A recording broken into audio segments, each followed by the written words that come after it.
ابو سعید خدری رضی اللہ عنہ کہتے تھے کہ یمن سے علی بن ابی طالب رضی اللہ عنہ نے رسول اللہ صلی اللہ علیہ وسلم کے پاس بیری کے پتوں سے دباغت یہ چمڑے کے ایک تھیلے میں سونے کے چند ڈلے بھیجے۔ ان سے کان کی مٹی بھی ابھی صاف نہیں کی گئی تھی۔ راوی نے بیان کیا کہ پھر حضرت صلی اللہ علیہ وسلم نے وہ سونا 4 آدمیوں میں تقسیم کر دیا: عینہ بن بدر، اقرا بن حابس، زید بن خیل اور چوتھے علقمہ رضی اللہ عنہ یا عامر بن طفیل رضی اللہ عنہ۔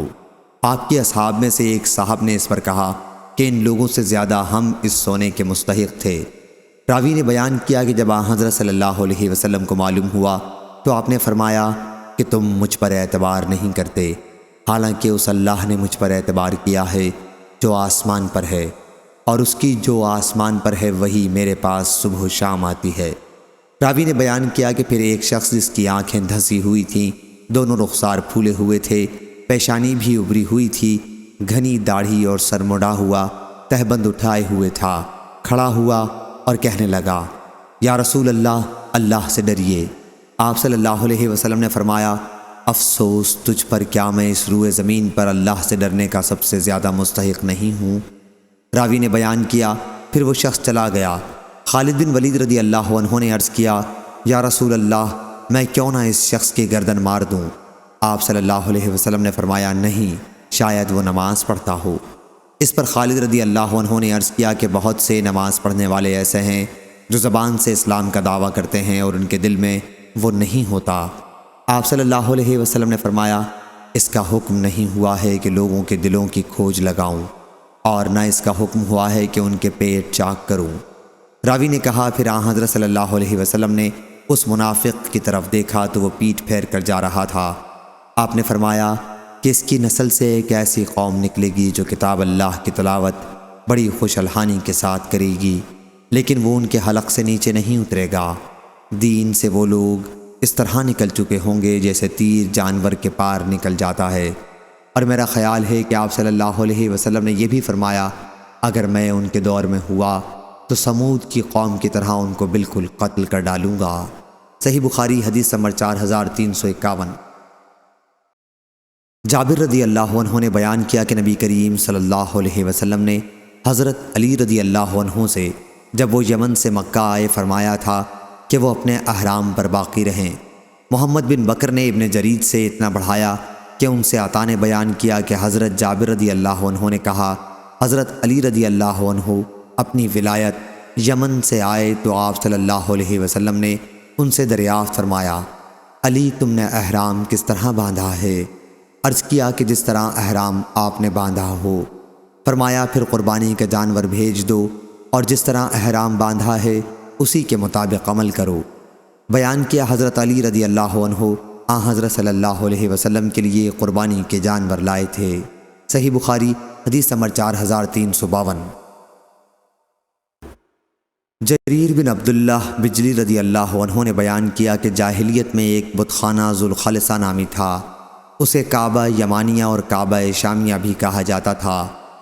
حضرت صلی اللہ علیہ وسلم نے مجھ سے فرمایا: ذوالخلصہ کی تکلیف سے مجھے کیوں نہیں نجات دلاتے؟ چنانچہ میں نے 150 سواروں کے ساتھ سفر کیا، پھر ہم نے اس کو مسمار کر دیا اور اس میں ہم نے جس کو بھی پایا قتل کر دیا۔ پھر میں آپ کی خدمت میں حاضر ہوا اور آپ کو اس کی خبر دی تو آپ نے ہمارے قبیلہ احمس کے لیے بہت دعا فرمائی۔ صحیح بخاری حدیث نمبر 4355۔ جریر بن عبداللہ بجلی رضی اللہ عنہ نے بیان کیا کہ رسول اللہ صلی اللہ علیہ وسلم نے مجھ سے فرمایا: تم مجھے ذوالخلصہ سے کیوں نہیں بے فکر کرتے؟ یہ قبیلہ خشم کا ایک بت خانہ تھا، اسے کعبہ یمانیہ بھی کہتے تھے۔ چنانچہ میں 150 قبیلہ احمس کے سواروں کو ساتھ لے کر روانہ ہوا۔ یہ سب اچھے سوار تھے، مگر میں گھوڑے کی سواری اچھی طرح نہیں کر پاتا تھا۔ حضرت صلی اللہ علیہ وسلم نے میرے سینے پر ہاتھ مارا، یہاں تک کہ میں نے آپ کی انگلیوں کا اثر اپنے سینے میں پایا۔ پھر آپ نے دعا کی کہ اے اللہ، اسے گھوڑے کا اچھا سوار بنا دے اور اسے راستہ بتلانے والا اور خود راستہ پایا ہوا بنا دے۔ پھر وہ اس بت خانے کی طرف روانہ ہوئے اور اسے ڈھا کر اس میں آگ لگا دی۔ پھر حضرت صلی اللہ علیہ وسلم کی خدمت میں اطلاع بھیجی۔ جریر کے ایلچی نے آ کر عرض کیا اس ذات کی قسم جس نے آپ کو حق کے ساتھ مبعوث کیا، میں اس وقت تک آپ کی خدمت میں حاضر ہونے کے لیے نہیں چلا جب تک وہ خارش زدہ اونٹ کی طرح جل کر سیاہ نہیں ہو گیا۔ بیان کیا کہ پھر آن حضرت صلی اللہ علیہ وسلم نے قبیلہ احمس کے گھوڑوں اور لوگوں کے لیے 5 مرتبہ برکت کی دعا فرمائی۔ صحیح بخاری حدیث نمبر 4356۔ جریر بن عبداللہ بجلی رضی اللہ عنہ نے بیان کیا کہ مجھ سے رسول اللہ صلی اللہ علیہ وسلم نے فرمایا، ذوالخلصہ سے مجھے کیوں نہیں بے فکری دلاتے؟ میں نے عرض کیا، میں حکم کی تعمیل کروں گا۔ چنانچہ قبیلہ احمس کے 150 سواروں کو ساتھ لے کر میں روانہ ہوا۔ یہ سب اچھے سوار تھے، لیکن میں سواری اچھی طرح نہیں کر پاتا تھا۔ میں نے اس کے متعلق آن حضرت صلی اللہ علیہ وسلم سے ذکر کیا تو آپ نے اپنا ہاتھ میرے سینے پر مارا، جس کا اثر میں نے اپنے سینے میں دیکھا، اور آن حضرت صلی اللہ علیہ وسلم نے دعا فرمائی، اے اللہ اسے اچھا سوار بنا دے اور اسے ہدایت کرنے والا اور خود ہدایت پایا بنا دے۔ راوی نے بیان کیا کہ پھر اس کے بعد میں کبھی کسی گھوڑے سے نہیں گرا۔ راوی نے بیان کیا کہ ذوالخلصہ ایک بت خانہ تھا یمن میں قبیلہ خشم اور بجیلہ کا۔ اس میں بت تھے جن کی پوجا کی جاتی تھی اور اسے کعبہ بھی کہتے تھے۔ بیان کیا کہ پھر جریر وہاں پہنچے اور اسے آگ لگا دی اور منہدم کر دیا۔ بیان کیا کہ جب جریر رضی اللہ عنہ یمن پہنچے تو وہاں ایک شخص تھا جو تیروں سے فال نکالا کرتا تھا۔ اس سے کسی نے کہا کہ رسول اللہ صلی اللہ علیہ وسلم کے ایلچی یہاں آ گئے ہیں، اگر انہوں نے تمہیں پا لیا تو تمہاری گردن مار دیں گے۔ بیان کیا کہ ابھی وہ فال نکال ہی رہے تھے کہ حضرت جریر رضی اللہ عنہ وہاں پہنچ گئے۔ آپ نے اس سے فرمایا کہ ابھی یہ فال کے پتر توڑ کر کلمہ لا الہ الا اللہ پڑھ لے، ورنہ میں تیری گردن مار دوں گا۔ راوی نے بیان کیا کہ اس شخص نے تیر وغیرہ توڑ ڈالے اور کلمہ ایمان کی گواہی دی۔ اس کے بعد جریر نے قبیلہ احمس کے ایک صحابی ابو ارطاط رضی اللہ عنہ نامی کو آن حضرت صلی اللہ علیہ وسلم کی خدمت میں آپ کو خوشخبری سنانے کے لیے بھیجا۔ جب وہ خدمت نبوی میں حاضر ہوا تو عرض کیا، یا رسول اللہ، اس ذات کی قسم جس نے آپ کو حق کے ساتھ مبعوث کیا ہے، میں آپ کی خدمت میں حاضر ہونے کے لیے اس وقت تک نہیں چلا جب تک اس بت کدے کو خارش زدہ اونٹ کی طرح جلا کر سیاہ نہیں کر دیا۔ بیان کیا کہ پھر آن حضرت صلی اللہ علیہ وسلم نے قبیلہ احمس کے گھوڑوں اور سواروں کے لیے 5 مرتبہ برکت کی دعا فرمائی۔ صحیح بخاری حدیث نمبر 4357۔ خالد بن عبداللہ نے خبر دی، انہیں خالد حذا نے، انہیں ابو عثمان نہدی رضی اللہ عنہ نے، کہ رسول اللہ صلی اللہ علیہ وسلم نے عمرو بن عاص رضی اللہ عنہ کو غزوہ ذات السلاسل کے لیے امیر لشکر بنا کر بھیجا۔ عمرو بن عاص رضی اللہ عنہ نے بیان کیا کہ غزوے سے واپس آ کر میں حضور اکرم صلی اللہ علیہ وسلم کی خدمت میں حاضر ہوا اور آپ سے پوچھا کہ آپ کو سب سے زیادہ عزیز کون شخص ہے؟ فرمایا کہ عائشہ رضی اللہ عنہا۔ میں نے پوچھا اور مردوں میں؟ فرمایا کہ اس کے والد۔ میں نے پوچھا اس کے بعد کون؟ فرمایا کہ عمر رضی اللہ عنہ۔ اس طرح آپ نے کئی آدمیوں کے نام لیے، بس میں خاموش ہو گیا کہ کہیں آپ مجھے سب سے بعد میں نہ کر دیں۔ صحیح بخاری حدیث نمبر 4358۔ جریر بن عبداللہ بجلی رضی اللہ عنہ نے بیان کیا کہ یمن سے واپسی پر مدینہ آنے کے لیے میں دریا کے راستے سے سفر کر رہا تھا۔ اس وقت یمن کے 2 آدمیوں ذو کلا اور ذو عمرو سے میری ملاقات ہوئی۔ میں ان سے حضور اکرم صلی اللہ علیہ وسلم کی باتیں کرنے لگا۔ اس پر ذو عمرو نے کہا، اگر تمہارے صاحب یعنی حضور اکرم صلی اللہ علیہ وسلم وہی ہیں جن کا ذکر تم کر رہے ہو تو ان کی وفات کو بھی 3 دن گزر چکے۔ یہ دونوں میرے ساتھ ہی مدینے کی طرف چل رہے تھے۔ راستے میں ہمیں مدینے کی طرف سے آتے ہوئے کچھ سوار دکھائی دیے۔ ہم نے ان سے پوچھا تو انہوں نے اس کی تصدیق کی کہ آن حضرت صلی اللہ علیہ وسلم وفات پا گئے ہیں۔ آپ کے خلیفہ ابو بکر رضی اللہ عنہ منتخب ہوئے ہیں اور لوگ اب بھی سب خیریت سے ہیں۔ ان دونوں نے مجھ سے کہا کہ اپنے صاحب ابو بکر رضی اللہ عنہ سے کہنا کہ ہم آئے تھے اور انشاءاللہ پھر مدینہ آئیں گے۔ یہ کہہ کر دونوں یمن کی طرف واپس چلے گئے۔ پھر میں نے ابو بکر رضی اللہ عنہ کو ان کی باتوں کی اطلاع دی تو آپ نے فرمایا کہ پھر انہیں اپنے ساتھ لائے کیوں نہیں؟ بہت دنوں بعد خلافت عمری میں ذو عمرو نے ایک مرتبہ مجھ سے کہا کہ جریر تمہارا مجھ پر احسان ہے، اور تمہیں میں ایک بات بتاؤں گا کہ تم اہل عرب اس وقت تک خیر و بھلائی کے ساتھ رہو گے جب تک تمہارا طرز عمل یہ ہوگا کہ جب تمہارا کوئی امیر وفات پا جائے گا تو تم اپنا کوئی دوسرا امیر منتخب کر لیا کرو گے، لیکن جب امارت کے لیے تلوار تک بات پہنچ جائے تو تمہارے امیر بادشاہ بن جائیں گے، بادشاہوں کی طرح غصہ ہوا کریں گے اور انہی کی طرح خوش ہوا کریں گے۔ صحیح بخاری حدیث نمبر 4359۔ جابر بن عبداللہ انصاری رضی اللہ عنہ نے بیان کیا کہ رسول اللہ صلی اللہ علیہ وسلم نے ساحل سمندر کی طرف ایک لشکر بھیجا اور اس کا امیر ابو عبیدہ بن جراح رضی اللہ عنہ کو بنایا۔ اس میں 300 آدمی شریک تھے۔ خیر، ہم مدینہ سے روانہ ہوئے اور ابھی راستے ہی میں تھے کہ راشن ختم ہو گیا۔ جو کچھ بچ رہا تھا وہ ابو عبیدہ رضی اللہ عنہ کے حکم سے جمع کیا گیا تو 2 تھیلے کھجوروں کے جمع ہو گئے۔ اب ابو عبیدہ رضی اللہ عنہ ہمیں روزانہ تھوڑا تھوڑا اسی میں سے کھانے کو دیتے رہے۔ آخر جب یہ بھی ختم کے قریب پر پہنچ گیا تو ہمارے حصے میں صرف ایک کھجور آتی تھی۔ وہب نے کہا، میں نے جابر رضی اللہ عنہ سے پوچھا کہ ایک کھجور سے کیا ہوتا رہا ہوگا؟ جابر رضی اللہ عنہ نے کہا، وہ ایک کھجور ہی غنیمت تھی، جب وہ بھی نہ رہی تو ہم کو اس کی قدر معلوم ہوئی تھی۔ آخر ہم سمندر کے کنارے پہنچ گئے۔ وہاں کیا دیکھتے ہیں، بڑے ٹیلے کی طرح ایک مچھلی نکل کر پڑی ہے۔ اس مچھلی کو سارا لشکر 18 راتوں تک کھاتا رہا۔ بعد میں ابو عبیدہ رضی اللہ عنہ کے حکم سے اس کی پسلی کی 2 ہڈیاں کھڑی کی گئیں۔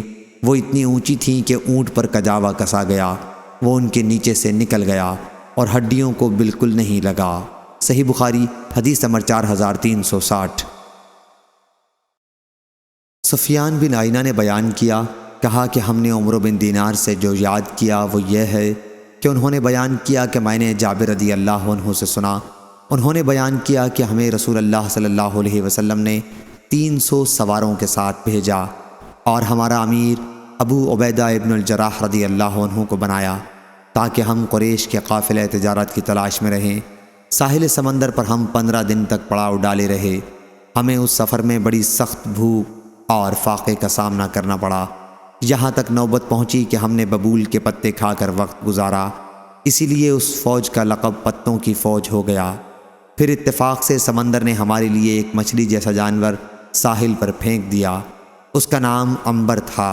ہم نے اس کو 15 دن تک کھایا اور اس کی چربی کو تیل کے طور پر اپنے جسموں پر ملا، اس سے ہمارے بدن کی طاقت و قوت پھر لوٹ آئی۔ بعد میں ابو عبیدہ رضی اللہ عنہ نے اس کی ایک پسلی نکال کر کھڑی کروائی اور جو لشکر میں سب سے لمبے آدمی تھے انہیں اس کے نیچے سے گزارا۔ سفیان بن عینہ نے ایک مرتبہ اس طرح بیان کیا کہ ایک پسلی نکال کر کھڑی کر دی اور ایک شخص کو اونٹ پر سوار کرایا، وہ اس کے نیچے سے نکل گیا۔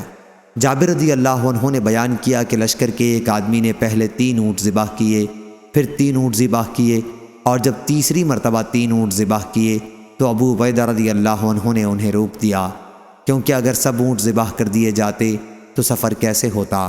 اور عمرو بن دینار نے بیان کیا کہ ہم کو ابو صالح ذکوان نے خبر دی کہ قیس بن سعد رضی اللہ عنہ نے واپس آ کر اپنے والد سعد بن عبادہ رضی اللہ عنہ سے کہا کہ میں بھی لشکر میں تھا، جب لوگوں کو بھوک لگی تو ابو عبیدہ رضی اللہ عنہ نے کہا کہ اونٹ ذبح کرو۔ قیس بن سعد رضی اللہ عنہ نے بیان کیا کہ میں نے ذبح کر دیا۔ کہا کہ پھر بھوکے ہوئے تو انہوں نے کہا کہ اونٹ ذبح کرو، میں نے ذبح کیا۔ بیان کیا کہ جب پھر بھوکے ہوئے تو کہا کہ اونٹ ذبح کرو، میں نے ذبح کیا۔ پھر بھوکے ہوئے تو کہا کہ اونٹ ذبح کرو۔ پھر قیس رضی اللہ عنہ نے بیان کیا کہ اس مرتبہ مجھے امیر لشکر کی طرف سے منع کر دیا گیا۔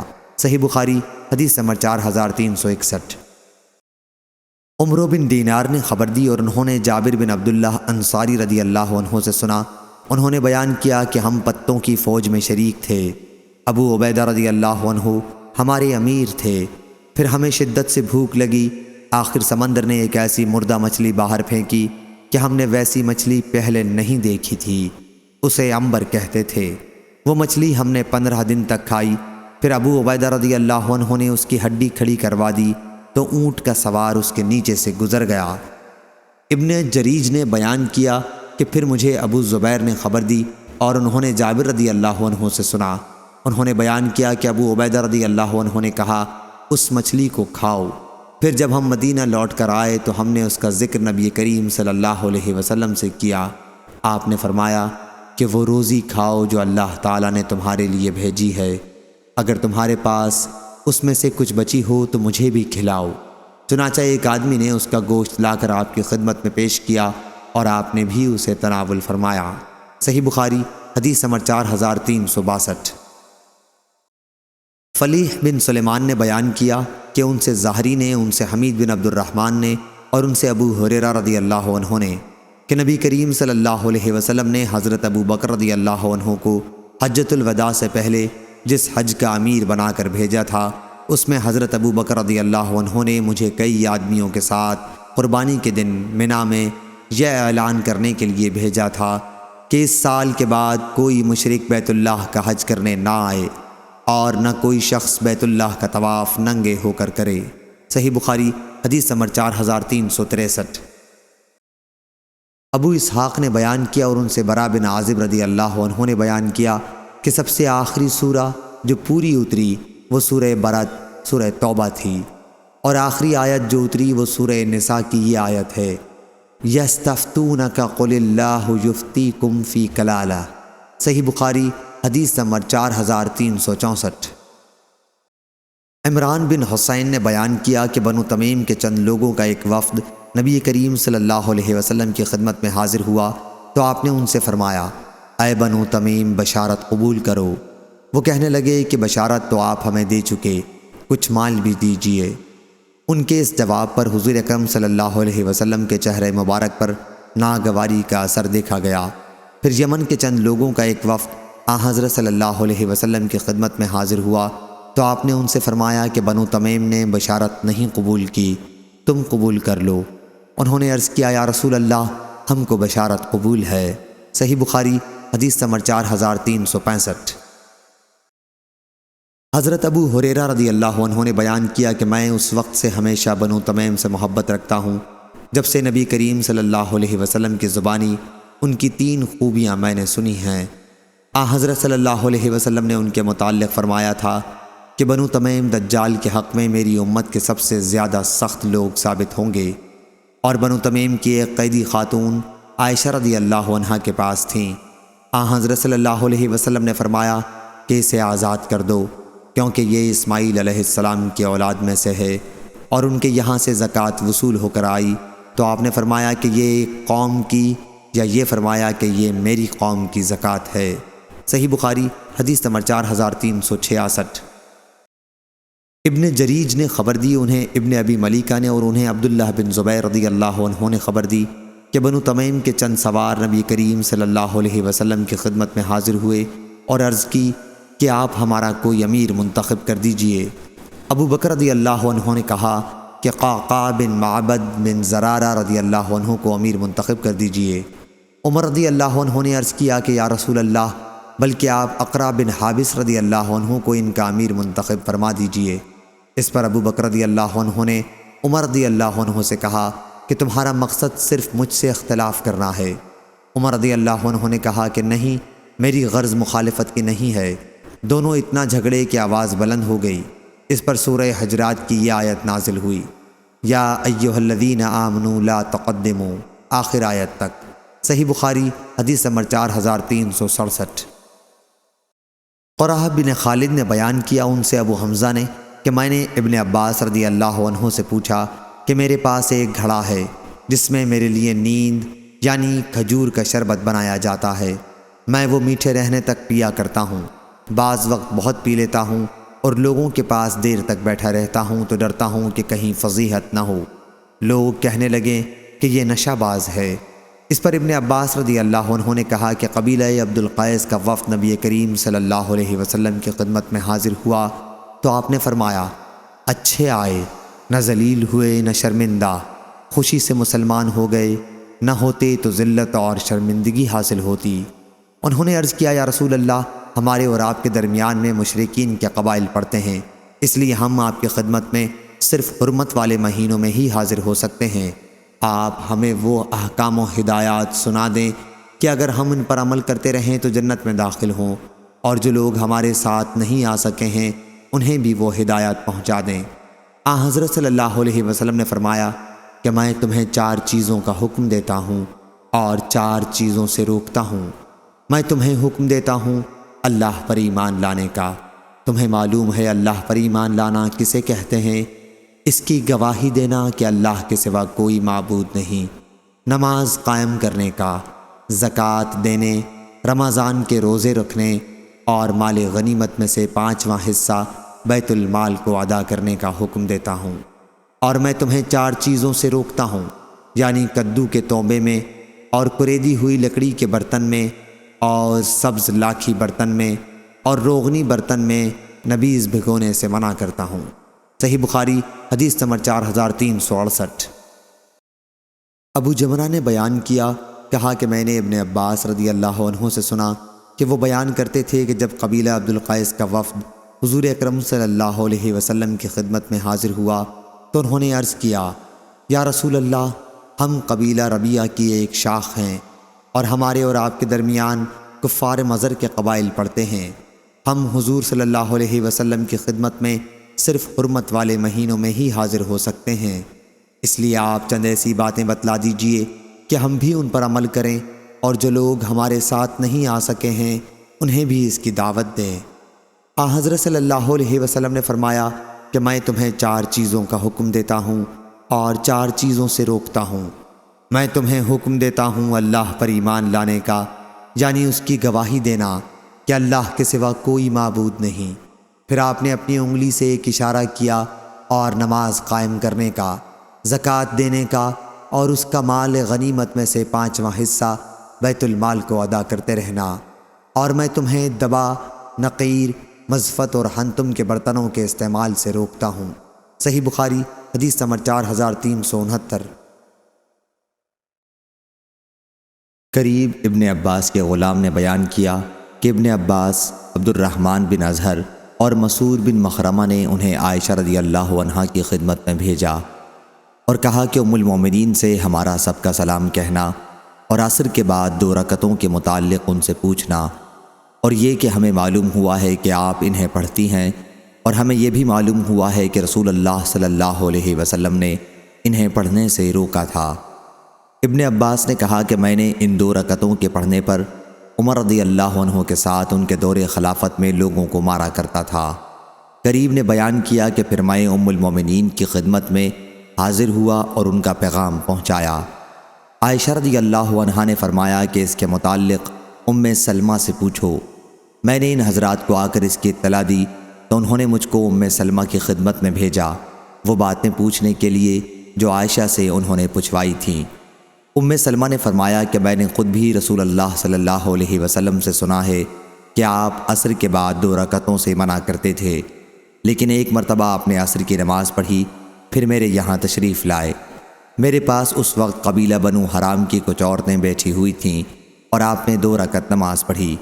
یہ دیکھ کر میں نے خادمہ کو آپ کی خدمت میں بھیجا اور اسے ہدایت کر دی کہ حضور صلی اللہ علیہ وسلم کے پہلو میں کھڑی ہو جانا اور عرض کرنا کہ ام سلمہ نے پوچھا ہے یا رسول اللہ، میں نے تو آپ سے ہی سنا تھا اور آپ نے عصر کے بعد ان 2 رکعتوں کے پڑھنے سے منع کیا تھا، لیکن آج میں خود آپ کو 2 رکعت پڑھتے دیکھ رہی ہوں۔